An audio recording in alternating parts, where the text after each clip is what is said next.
Right, so you're going to hear quite a lot about Poland today, and I want to take you somewhere else. I want to talk about a very small village that I visited once in northern Georgia called Duisi. Duisi is located in this beautiful, lush green valley called the Pankisi Gorge, which leads through the Caucasus Mountains and towards Chechnya. At one point, Duisi and the surrounding area was home to 13,000 Chechen refugees. I was there in 2007 and I met this man who told me about how they traveled from Chechnya to this gorge during the time of war. He said that they would follow cattle tracks in the snow in winter because they couldn't see 5 meters ahead of them. This man had gone blind from the sun. His face had been eroded by frostbite. And this village lived in abject poverty. They had very little food. They had one rabbit farm that was set up by volunteers from the Dutch embassy. But something began to change.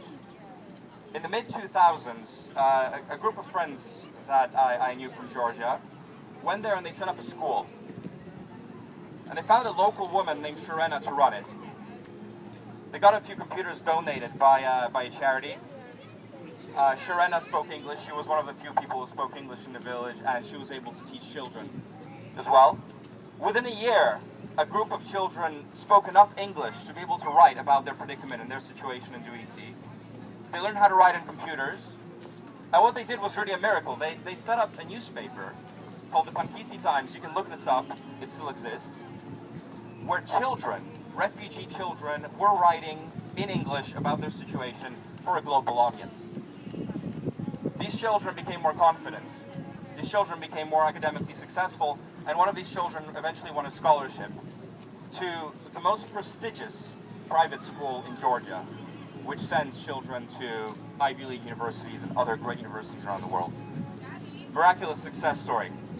Now I wanted to tell you about Duisi because I think it represents in miniature a truth that is universal, which is that if you empower women, if you give women the right to choose how they reproduce, if you give them power over their own reproductive cycles, and if you give them some resources to realize their dreams, you're not only lifting them upwards, you're lifting your whole community up. But I also want to talk about Duisi because it's a cautionary tale. A few years after I went there, a radical Islamist ideology took hold. You had Wahhabist preachers from the Middle East come and start preaching to people. The teacher, Shirena, she started receiving death threats. The pupils were taken out of the school and taken to extremist indoctrination classes.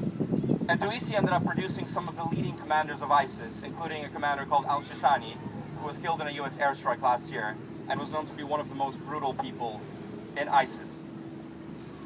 Now, I wanted to talk about this village because I think that the rise and fall of communities and the rise and fall of societies can be measured by the way that societies treat their women.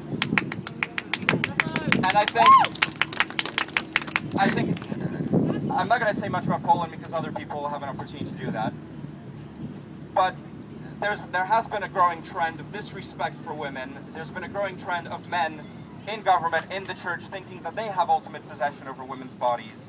And although we like to think of ourselves as immune from radical ideologies, from Islamism, I mean, we're one of the most Islamophobic governments in Europe at the moment, we're being affected by some of the same issues that Duisi faced when Shirena was deprived of her right to teach children and to give them a chance in life. So my simple message to the Polish government now is take a lesson from Duisi, take a lesson from this small village.